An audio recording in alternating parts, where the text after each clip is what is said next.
In this video, I want to talk about a little bit more in depth about why I believe this exercise works, and I want to compare it to other methods that people use to get perfect pitch and why those methods generally don't work. To start out with, I'm going to talk about two common methods I see people try and use to get perfect pitch. The first one is people will use, and you can download apps that do this, they'll use random pitch generators, random note generators that just generate a random pitch and then have you guess them. The biggest problem with this method, of course, is that you have nothing to compare those notes to. Meaning, if you don't have perfect pitch already, those apps aren't going to help you. Now, they can help you if you already have perfect pitch. I'm not going to talk about that right now. But if you don't have it, it's not going to do you any good. You're just going to be guessing in the dark. So just doing stuff like this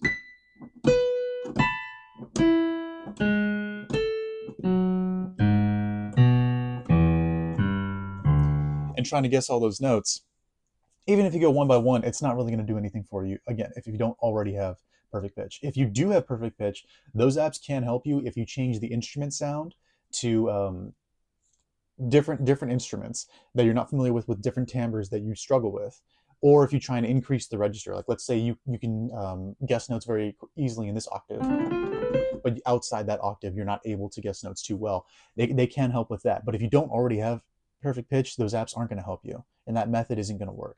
The second method that people use that is a huge waste of time, and if you look on YouTube for these videos, you'll find videos like this that have like 10 million views, is listening to the same note over and over and over and over again. There are videos on YouTube where it's a drone that plays a B flat, and it says in the title, listen to this every single night before you go to bed. And it's a 2 hour long video with like 10 million views. There's a lot of videos like that out there. That's a huge waste of time, because if you're doing just playing B flats over and over again like this, you're not really learning anything about the B flat per se.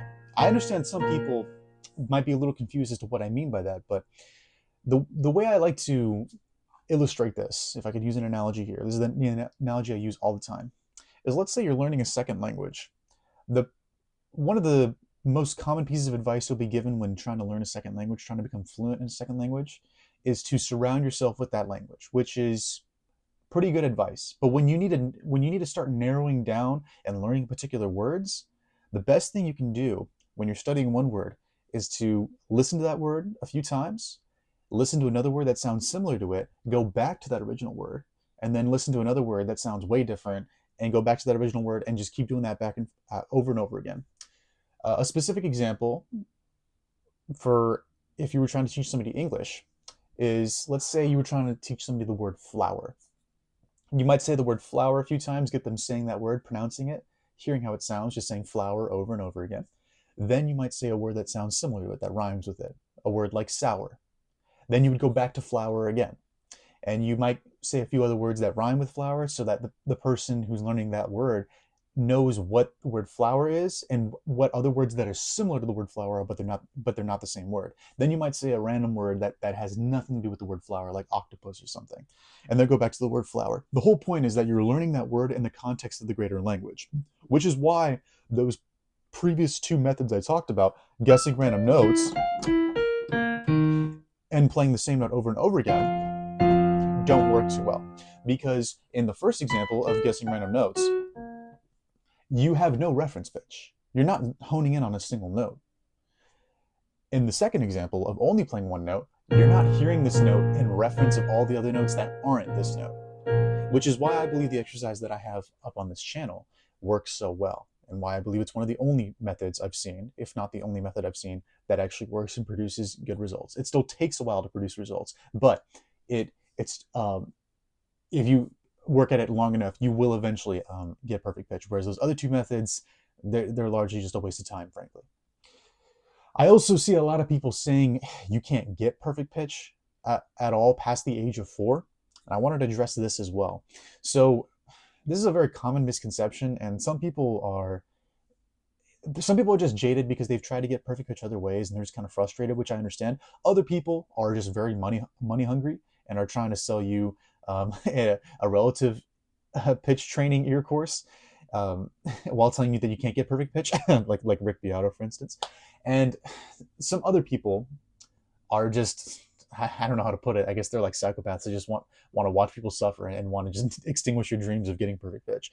So to go back to the language analogy, I've always thought this is very stupid to think that to tell people that they can't get perfect pitch when they're an adult, because that'd be a lot like telling somebody that they can't learn a second language once they're an adult.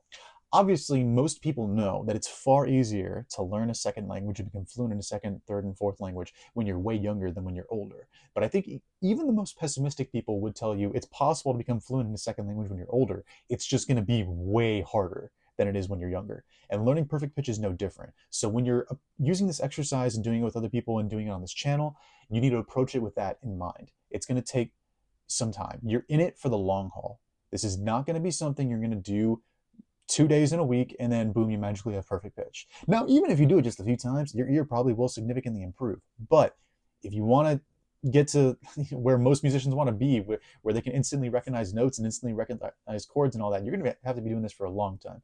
To give an idea of the time frame of it, when I did this with a friend of mine back in high school, my junior year of high school, we did this 2 to 4 hours every single week for an entire year.